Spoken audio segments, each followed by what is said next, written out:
Greetings everyone, this is Patricia. Patricia, this is the internet. Say hello. Yeah, Patricia is my daily driver car. She's nothing special, but that's exactly what I wanted. Something cheap, cheerful, and cheap to maintain, cheap to run as well. And so far she's been doing great and never ever let me down. But recently I was driving a rental car with Android Auto, and I was thinking, man, I would really wish I'd had that on my car. But considering it's so bare bones, it has nothing, I had to get a separate one. So I got it.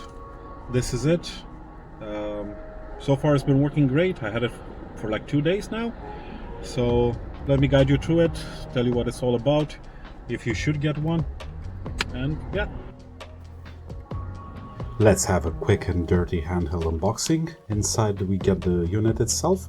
We'll take a closer look at it a bit later.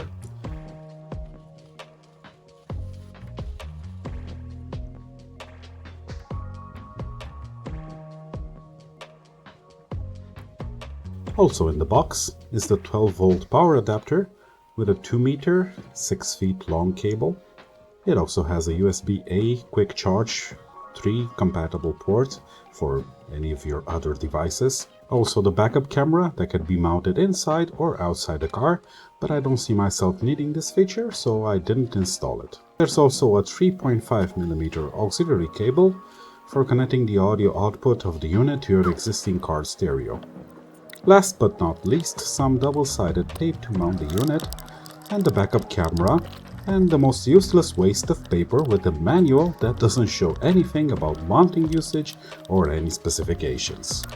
After testing it for a few drives and making sure that the wireless Android Auto connection is stable and there's no random problems with the unit, I chose to permanently install it on my dashboard in the center by using double-sided tape as well as some screws to keep it down due to the curvature of my dashboard.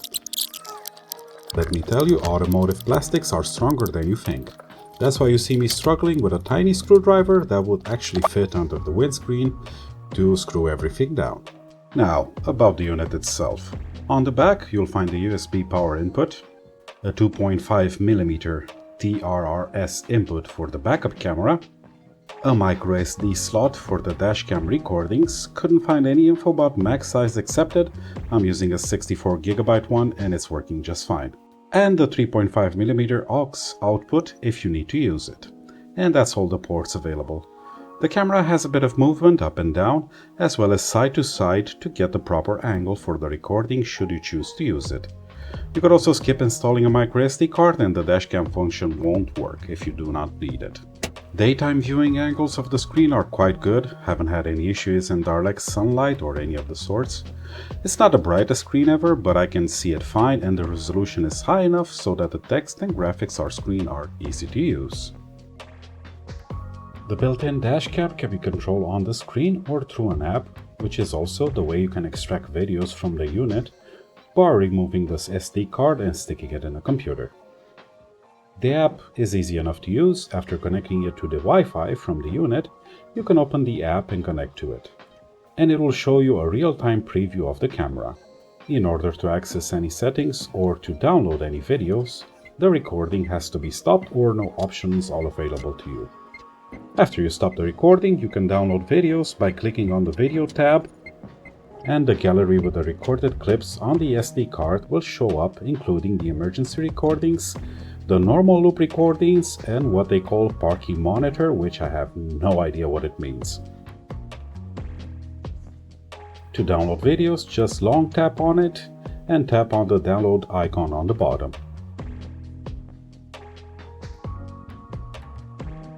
In the settings, you can change the name of the Wi-Fi for the device as well as the password. You can also change the default recording length of the clips.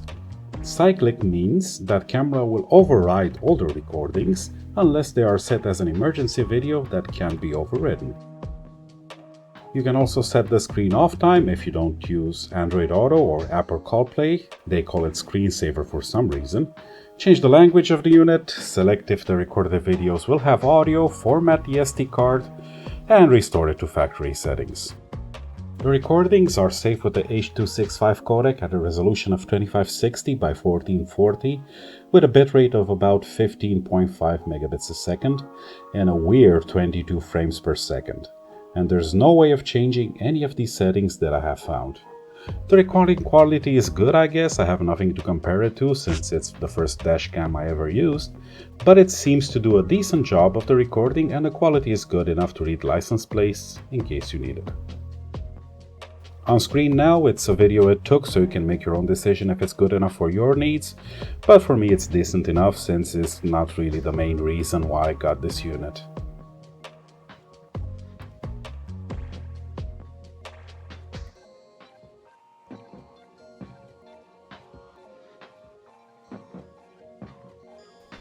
I struggled a bit on recording the screen as my phone camera really doesn't do it justice. Perhaps this is a sign to buy a proper camera. But let's go through the settings on the unit itself. With Android Auto / Apple CarPlay running, you'll display a button on the screen that you can move around to another location if so desired, where you can access the other functions of the unit. So let's select Home here and it'll bring us to the main screen. From here, if we select the camera, it'll show us the real-time camera feed. Going into Settings, we have System, where we can change the theme from a couple of options if so desired. ADAS, it's an annoying option that I'll demonstrate in a second. Attention to the front car.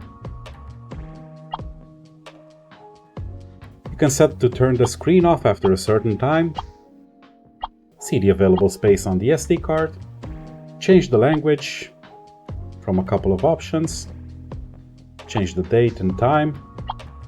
We can also select on what side of the car the driver is located for better menu visibility. Let's go back to the settings video, where we can adjust the recording settings of the dashcam. Brightness is self-explanatory, I hope. I just left mine on auto, but it gets bright enough and dim enough for use in my car at least.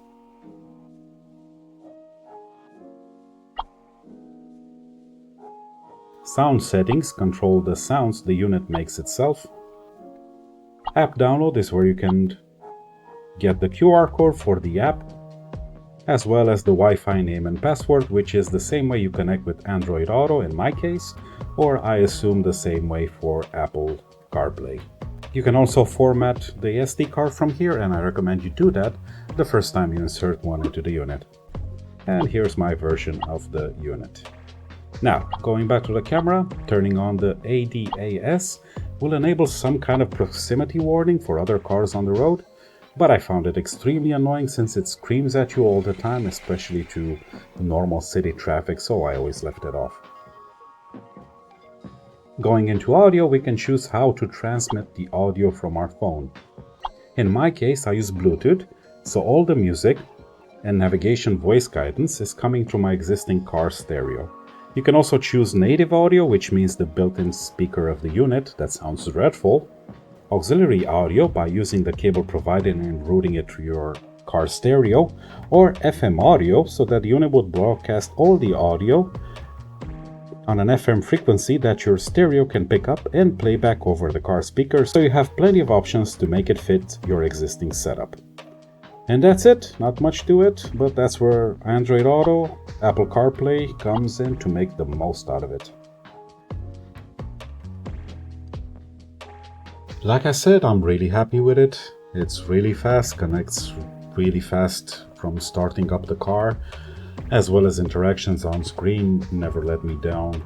The touchscreen is very responsive. I'm not sponsored or anything by anyone. I just got mine as an open box item for like $130 from my local online big box store.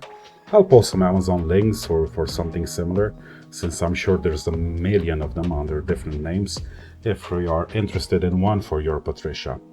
Make sure you get one with generous return policy, as cars are different, and size and mounting options, well, they different depending on your car. That's it. Hope you enjoyed the video. Once again, thanks for watching and see you next time.